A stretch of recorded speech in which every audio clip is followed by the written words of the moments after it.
Welcome back to the channel AITTL. Think, Tinker, Learn. Today, we're decoding the scalability blueprint. When your database starts hitting the ceiling of performance, you'll hear terms like partitioning and sharding thrown around like they are the same thing, but they have very different animals. We're going to break down the survival guide for hyper-growth databases, from single instance tuning to distributed architecture. Before we dive in, please like, share, and subscribe to help us keep these deep dives coming. And don't forget to check out our website www.bitbytetoken.com. That's your ultimate companion site for foundational concepts and advanced system design guides across software, data, AI, and machine learning engineering. This is what this looks like.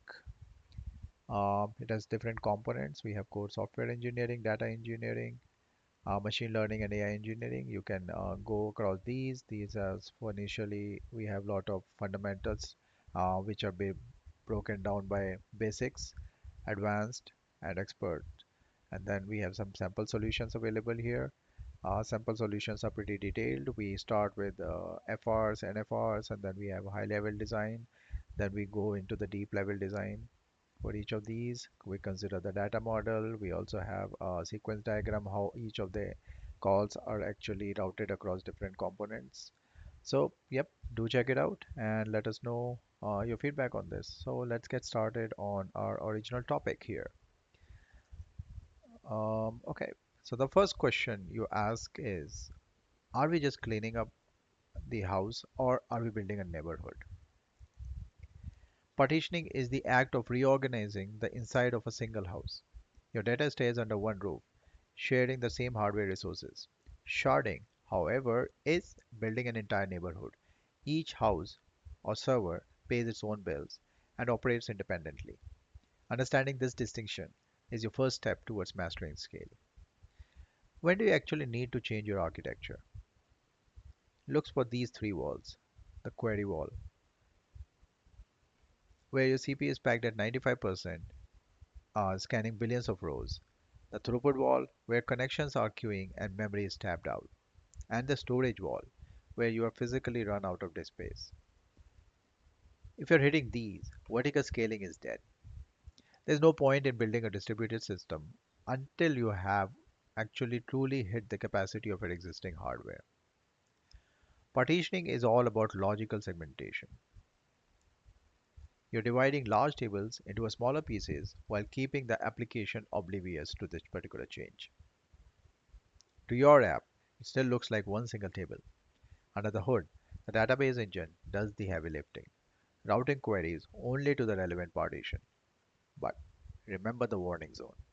This is an organization strategy, not horizontal scaling. You haven't added a single byte of new disk space or a single cycle of processing power. So, how do you partition? It's about matching the flavor to your query pattern.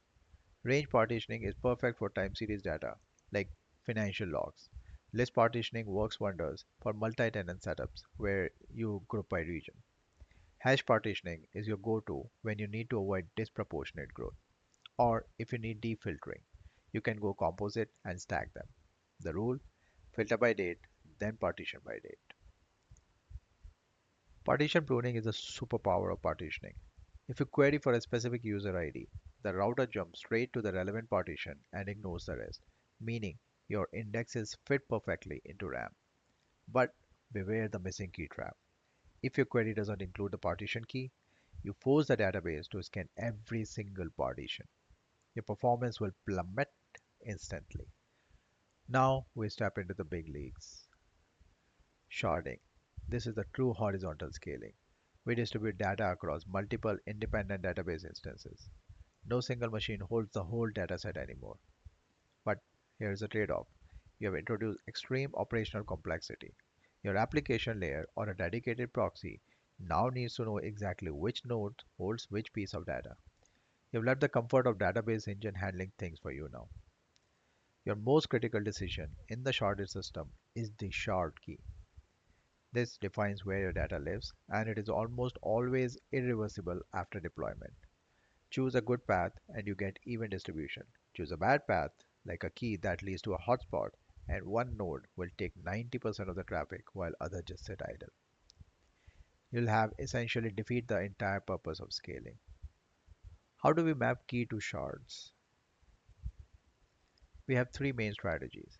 Range-based is intuitive but prone to skew. Hash-based gives you the perfect uniform distribution, which is great for throughput. Then there's a directory-based, which is the most flexible because it uses an explicit lookup table. It allows you to move massive chunks of data without having to reshuffle the entire cluster. Sharding isn't free. It comes with four major taxes. First, fan-out queries, where one request hits every shard and waits for all of them. Second, the resharing problem, when you add a new node and have to move data. Third, cross-shard joins, which turns into a network nightmare. And fourth, distributed transaction, which requires heavy two-phase commits. These are the cost of distributed system. Think of this as a life cycle. Most applications live in zone 1 or 2 for their entire existing, single nodes and read replicas. Only when you hit the limit should you move to zone 3, partitioning, and zone 4, sharding. That's the nuclear option. Don't shard prematurely. Partitioning is your first line of defense. Sharding is for when the hardware itself can no longer hold the load. In mature production system, we use a stacked strategy. You shard to manage the geography of your data across machines, and then you use partitioning to manage the efficiency within each of those machines. It's powerful, but it's complex. You'll need a dedicated infrastructure team because you're now managing both the distributed network state and individual database optimizations simultaneously. Let's look at a win. E-commerce order history. If you have 3 billion rows, you don't want to run a massive SQL delete on old data. It would lock your database for hours. With monthly partitioning, dropping an old partition takes milliseconds. You're just cutting off the old branch of the tree. It's clean, it's fast, and it's efficient. In a global social platform, sharding is a massive win for co-location. By using user ID as the shard key for both the users table and the post table, you ensure that a user profile and their posts live on the same machine. You've entirely eliminated the cross-shard join tags. The most common operation happen locally, keeping the system incredibly fast despite having billions of rows. To wrap up your system design playbook, first, optimize your queries. Second, organize with replicas and partitioning. Third, scale only when necessary with sharding. The engineer who knows these layers and knows exactly when to use each is the engineer who runs the system. Now, what's the biggest bottleneck you have hit in your database architecture? Let us know in the comments. And don't forget to like, share, subscribe, and hit that bell icon for more deep dives. See you next time.